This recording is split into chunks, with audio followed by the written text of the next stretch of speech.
की भाषा का इस्तेमाल करने के पीछे कारण कोई रिग्रेट है आप लोगों को? मुझे क्यों रिग्रेट होगा? अगर मैं यूज करूंगा तब रिग्रेट होगा ना।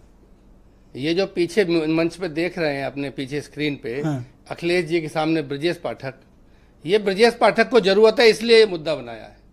और ट्वीट तो आपकी पार्टी के मीडिया सेल ने किया। बिल्कुल नहीं किया।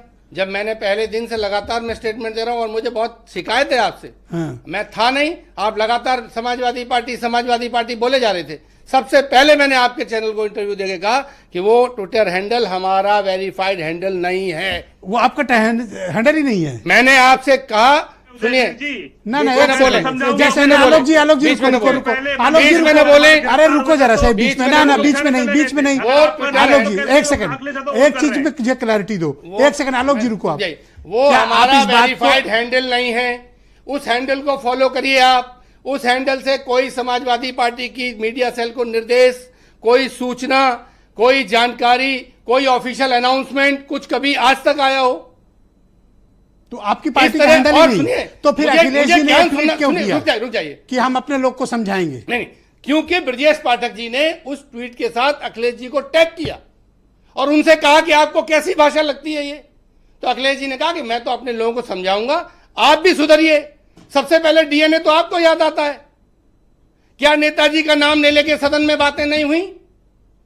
उनके इस दुनिया में न रहने के बाद भी जो जनरल राजनीतिक चर्चा है उसमें बार बार नेताजी का नाम लिया जाता रहा है। वो बता रहे थे यदुवंश, अरे वंश जाना जाता है सबसे बड़े आदमी से।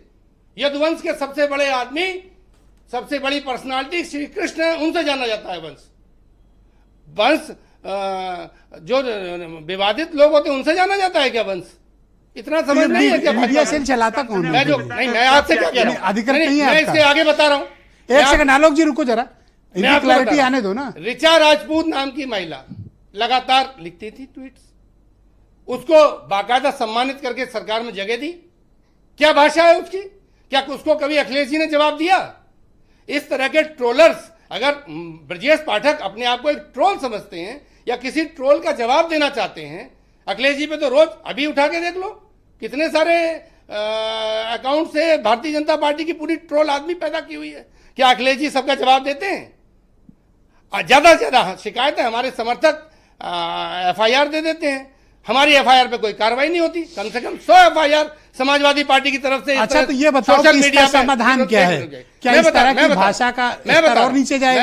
मैं बता रहा हूं इसका हल क्या है। जब ब्रजेश पाठक ने ये चुना, पाठक जी ने, कि हम इस ट्रोल को जवाब देंगे, इससे बराबरी करेंगे, इसको मुद्दा बनाएंगे, तो बनाया। अगर मैं ऐसे मुद्दे बनाना चाहूं तो 1000 अकाउंट हैं भाजपा के जो लगातार समाजवादी पार्टी के लीडरशिप को बोलते हैं। और ये आप इस बात को आप एक्सेप्ट करते हो कि वो समाजवादी पार्टी से एसोसिएट नहीं है वो हैंडल, और वो एक ट्रोल है?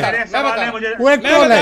आलोक जी प्लीज रुको, थोड़ी क्लैरिटी आने दो सर। देखिए मैं बता रहा हूं आपसे, वो एक ट्रोल है। अकाउंट होल्डर को मैं जानता होता तो मैं उसे समझाता। इस अकाउंट की 5वीं 6वीं बार भारतीय जनता पार्टी में शिकायत हुई है। एफआईआर भी हुई। अकाउंट की शिकायत नहीं करते, आदमी की शिकायत करते हैं। आप कैसे जानते हो वो आदमी इस अकाउंट को चलाता है? टेक्निकल मामला है। आज के जमाने में ट्विटर का वेरीफाइड हैंडल पता करना, ये कौन चलाता है, ये किसका सिम कार्ड यूज होता है, कौन सा नेट चलता है, ये किस मोबाइल से चलता है, किस आईपी एड्रेस से चलता है। क्या ये भारतीय जनता पार्टी की इतनी निकम्मी सरकार है कि ये पिछले 1 साल से पता नहीं कर पाए?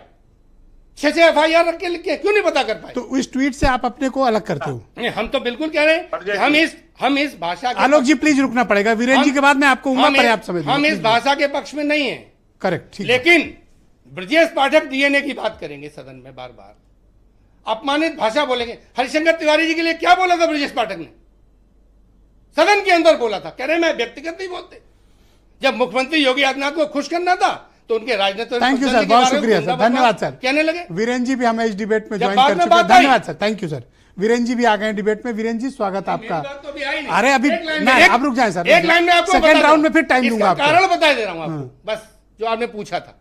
इसका कारण ये है कि ब्रजेश पाठक जी पे कोई काम नहीं है, कोई पूछ नहीं रहा, कहीं चल नहीं रही। स्वास्थ्य विभाग में आज उन्होंने जो पत्र लिखा है उसमें कहा कि मैं जनता दरबार में लोगों की मदद करता हूं। स्वास्थ्य मंत्री जनता दरबार करता है, थैंक यू।